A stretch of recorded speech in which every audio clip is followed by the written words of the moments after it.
Criminal complaint has been filed against Florida's governor alleging he and members of the cabinet violated state sunshine laws as part of the growing scandal fueled by the former top law enforcement officer in the state who claims he was forced out by Rick Scott. West 2's Greg Fox is live with us. And Greg, is there anything wrong with replacing the head of a department? Well, no, there's not. But the former FDLE commissioner says the reason why he was forced to quit is something taxpayers ought to know. He described the governor and his staff as micromanagers who were trying to tell him how to do his job of protecting the people of Florida.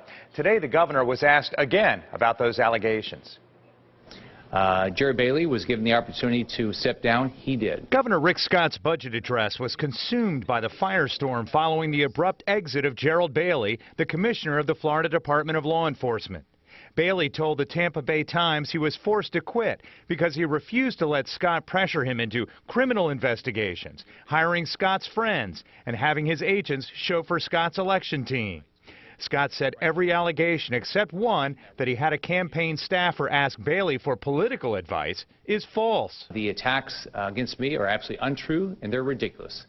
A lot of the attacks have been against my staff. All those attacks have been addressed online.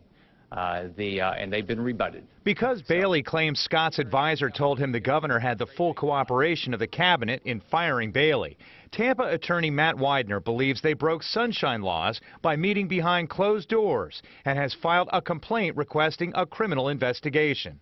Widener told me, quote, "I'm the victim and all of your viewers are victims when public officials break the law through sunshine violations." But Agriculture Commissioner Adam Putnam indicated the governor may have lied to him and other cabinet members about Bailey's departure. At best, you would say that there was a great miscommunication, but we were misled as to the timing and the process of how that would be handled. And I just got off the phone with the state attorney who received that criminal complaint, Willie Meggs in Tallahassee. For the record, he's a Democrat. He tells me he's still reviewing the complaint, but that a quote from a newspaper indicating there may be a sunshine law violation is not evidence. Angela? All right, Greg, thank you.